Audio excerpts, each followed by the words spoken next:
योगीराम सूरत कुमार, योगीराम सूरत कुमार, योगीराम सूरत कुमार जय गुरुराय।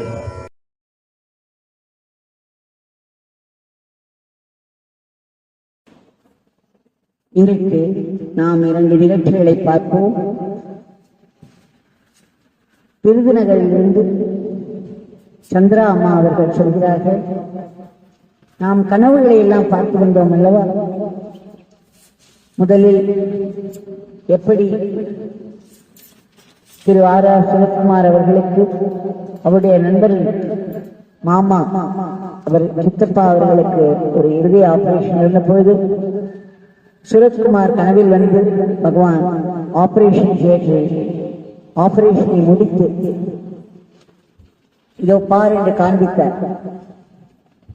அவருக்கு நினைவிலேயே அங்கு சரியாகிவிட்டது. அதே போல் கோபி ஆச்சாரிய அவர்களை பற்றியும் பார்த்தோம். இன்றைக்கு 2 கனவுகளை பார்த்தோம். சந்திரா அம்மா சொல்கிறார்கள், ஒரு 12 வருடங்களுக்கு முன்புதான் பகவான் அவர்களிடம் அவருடைய வாழ்க்கையில் நுழைந்தார். அவருக்கு கணவர் 2 மகன்கள் இருந்தார்கள். இளைய மகனை அவர் கோயம்புத்தூர் மெக்கானிக்கல் இன்ஜினியரிங் காலேஜில் சேர்த்திருந்தார்கள். அவருக்கு அவருடைய தாயும் அவருடைய தம்பியும் மட்டுமே உதவி செய்து வந்தார்கள். இப்படி இருக்கையில் அவருக்கு 2வது செமஸ்டருக்கு திடும் என்று பணம் கட்ட முடியாமல் போய்விட்டது. பணத்திற்கு என்ன செய்வது என்று ஒரே கவலை கையை பிசைந்தார். நினைத்து பார்த்தார். யோகிராம் சிவகுமார் நாமத்தை சொல்லியபடி வேண்டிக் கொண்டே இருந்தார். ஏனென்றால் துளி கூட கையில் பணமில்லை, யாரிடமாவது கடன் கேட்டு வாங்க வேண்டும். அப்படி நமக்கு பழக்கமில்லையே. ஏ பகவானே, நான் என்ன செய்வேன்? யோகிராம் சிவகுமார், யோகிராம் சிவகுமார் என்று கூறிய வண்ணம் இருந்தார். அப்பொழுது அன்றைக்கு அவருடைய தூக்கத்தில் ஒரு கனவு. அந்த கனவில்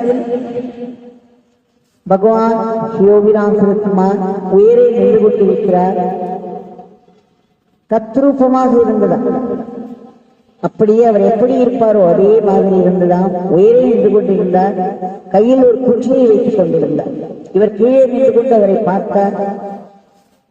நம்ப முடியாமல் பார்த்தார். ஆனந்த உள்ளத்தில் பார்த்தார்.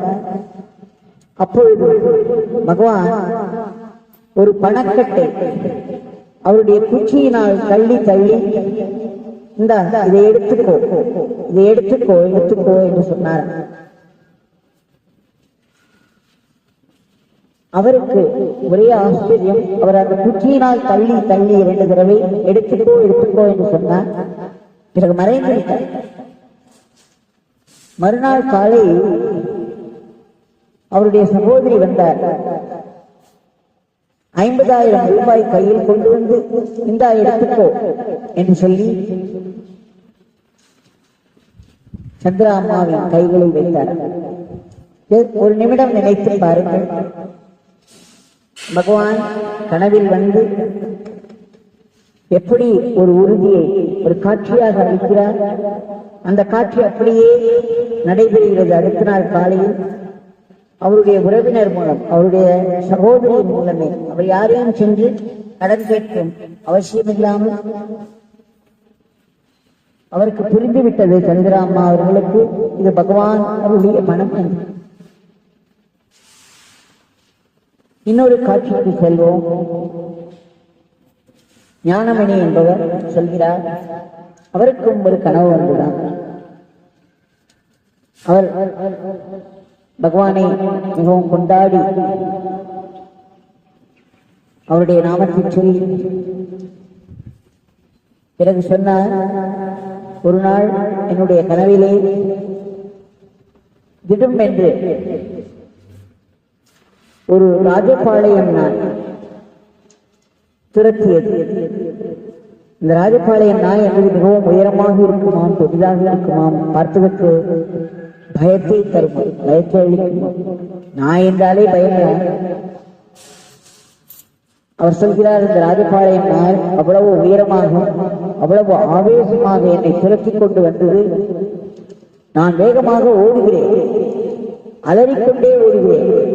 யோகிராம் சிவகுமார், யோகிராம் சிவகுமார், யோகிராம் சிவகுமார் என்று அவருடைய நாமத்தை சொல்லி அலறிக்கொண்டே ஓடுகிறேன். ஓடிக்கொண்டே எங்கோ சென்று விட்டேன், வெகு தூரம் சென்று விட்டேன். அதன் பிறகு விடுமென்று எனக்கு தோன்றியது, நம்மை வெகு ஆக்ரோஷமாக துரத்தி வந்த அந்த ராஜபாளையம் நாய் இத்தனை நேரம் எவ்வளவு சீக்கிரமாக இத்தனை பாய்ச்சலில் வந்து நம்மேல் விழுந்திருக்கு, நம்மை குதறி இருக்கும். ஆனால் எந்த சத்தமும் காணவில்லை, நாம் இன்னும் ஓடிக்கொண்டிருக்கோமே என்ற நினைவு வந்து நான் திரும்பி பார்த்தேன்.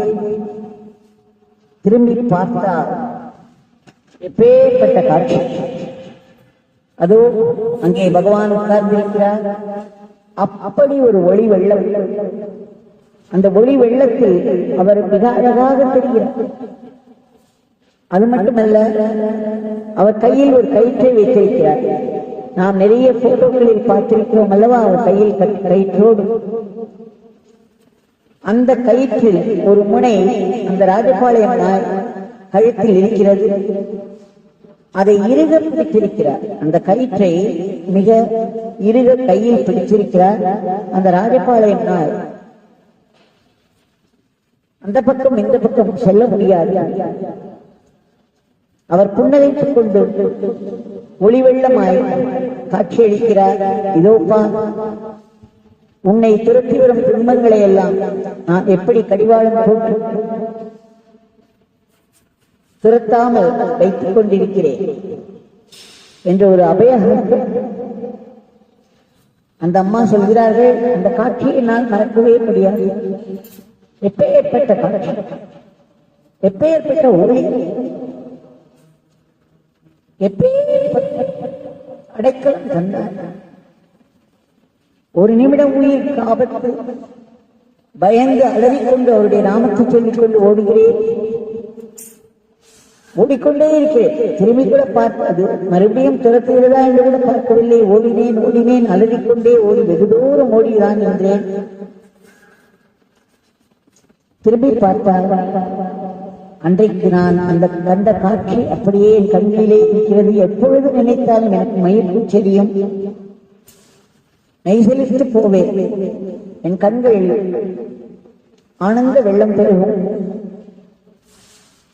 எனக்கு பகவான் இருக்கிறார், நான் எதற்கு கவலைப்பட வேண்டும்? எப்பொழுதும் அவர் என் கூட இருக்கிறார். அவருடைய நாமம் எனக்கு இருக்கிறது. அவர் எல்லாவற்றையும் பார்த்துக் கொள்வார் என்ற உறுதி எனக்கு வந்துவிட்டது. பகவான் என் கூடவே இருக்கிறார். என்னுடைய வாழ்க்கையை அவர்தான் நடத்திக் கொண்டிருக்கிறார் என்று சொல்லி முடித்தார். இது நம்ம எல்லோருக்கும் தான். அவருடைய நாமத்தை சொல்லி அலறுபவர், ஒரு துன்பம் நம்மை துரத்தி கொண்டு ஓடி வரும்பொழுது, நாம் செயலற்று திகைத்து போகும்போது அல்லது பயந்து அலறும் பொழுது அவருடைய நாமம் தானே நமக்கு கை கொடுக்கிறது. அது எப்படி கை கொடுக்கிறது என்பதை பகவான் மிக அழகாக ஒரு காட்சியில் அவருக்கு காட்டிவிட்டார். நமக்கு அந்த காட்சி கிடைக்கவில்லை என்றால் அது தரும் உறுதி நமக்கும் உண்டு. இதோ என் கையில் வைத்திருக்கிறேன், நான் அடக்கி அதை கட்டுப்பாட்டுக்குள் வைத்திருக்கிறேன். அது உன்னை துரத்தி வராது, பயப்படாது.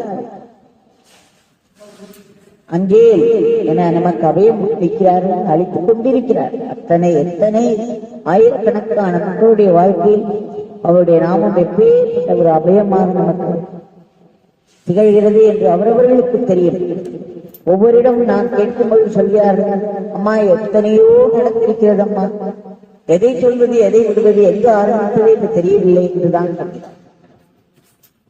எல்லோரும் ஒரே மாதிரி சொல்கிறார்கள். அவ்வளவு நடந்திருக்கிறது அம்மா எங்கள் வாழ்க்கையில். பகவான் எப்படியெல்லாம் எங்களை காப்பாற்றியிருக்கிறார். எதை சொல்வது எதை விடுவது, அந்த பகவான் இதோ நம் கண்ணெதிரே நின்று கொண்டிருக்கிறார். அவரிடம் இன்றைய பிரார்த்தனையை சமர்ப்பிப்போம்.